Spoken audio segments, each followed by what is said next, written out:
ever upward. As ye have therefore received Christ Jesus the Lord, so walk ye in him. Colossians 2, verse 6. This means that you are to study the life of Christ. You are to study it with as much more earnestness than you study secular lines of knowledge, as eternal interests are more important than temporal earthly pursuits. If you appreciate the value and sacredness of eternal things, you will bring your sharpest thoughts, your best energies, to the solving of the problem that involves your eternal well-being. For every other interest sinks into nothingness in comparison with that. You have the pattern, Christ Jesus. Walk in his footsteps. Add to your faith virtue. There is no promise given to the one who is retrograding. The apostle, in his testimony, is aiming to excite the believers to advancement in grace and holiness. They already profess to be living the truth. They have a knowledge of the precious faith.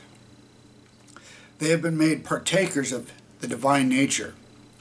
But if they stop here, they will lose the grace they have received.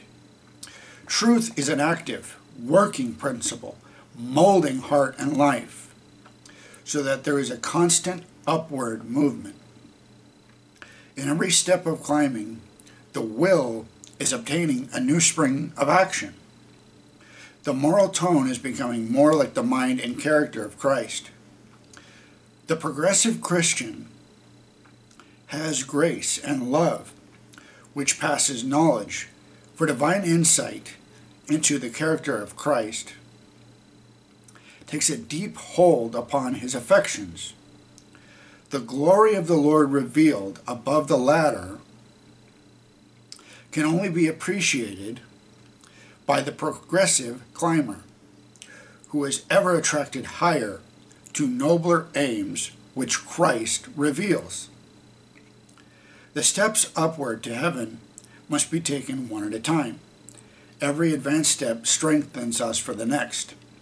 The transforming power of grace, which God holds upon the human heart, is a work which but few comprehend because they are too indolent to make the necessary effort.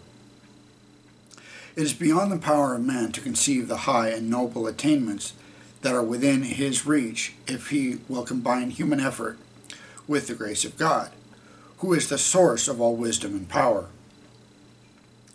And there is an eternal weight of glory beyond.